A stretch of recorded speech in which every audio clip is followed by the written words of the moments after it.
Lost in my reflections about being treated like an infant, a sudden chill ran down my spine. It was that sensation that engulfs you when you perceive imminent danger, causing your hair to stand on end like a frightened cat.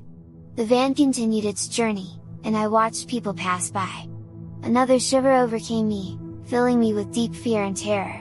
It was like being trapped in a nightmare from which you cannot wake up. You know it's just a bad dream, but your heart races and you struggle for breath, you want to scream.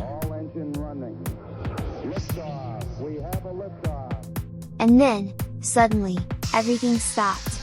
Time seemed to freeze around me.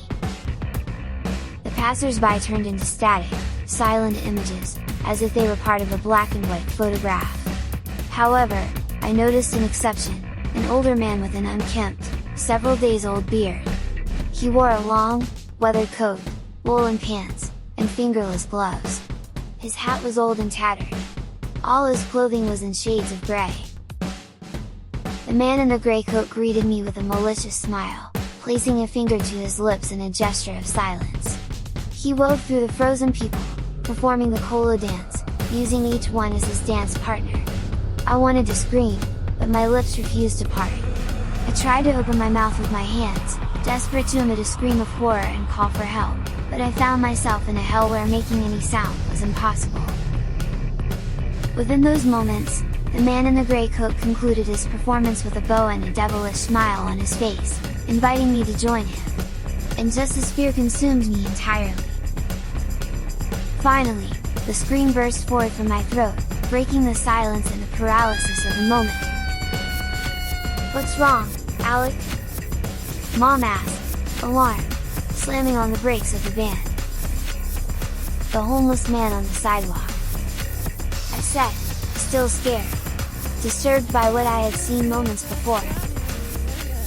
"I don't know who you're referring to, Alec, but there's no one on the sidewalk or walking around here," she replied, confused.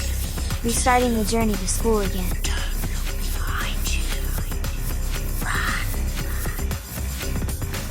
"But it's true! I saw it!" I exclaimed with a trembling voice and wide eyes.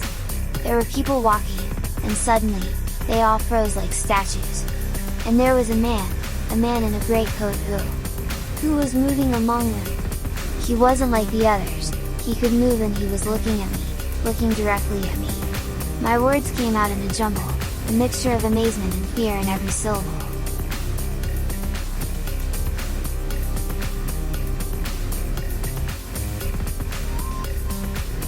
And that man, the one in the gray coat, started dancing among the motionless people.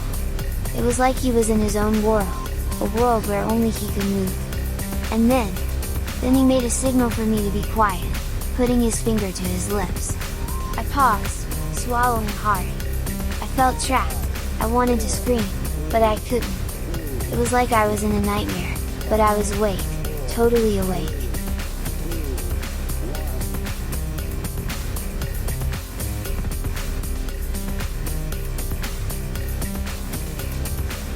And as I listened to myself, I realized that it was useless trying to explain what I had just experienced. There was no one, not a single homeless person, not a single person. What had happened had become something full of uncertainty. It was as if the world I knew had vanished, leaving me alone with my thoughts and the echo of the fear I could not share. Sunk in the back seat of the car, my eyes darted from window to window. Although I tried to act normal, fear enveloped me like a thick fog. The encounter with the vagrant had been too real, too disturbing. I tried to focus on the passing buildings, the trees swaying in the wind, anything that could take my mind off that man in gray. But his image clung to my thoughts, a mystery I couldn't solve. Had it been real or just a figment of my imagination? No matter how hard I tried to distract myself, the feeling of fear persisted, a constant reminder that something extraordinary and terrifying had crossed my path. I tell you now, I could only swallow hard, sunk in the seat as a sign of the fear that had been consuming me. Despite my sharp mind and young age, fear was a beast that knew no logic or reason, and at that moment, it had me firmly in its grip.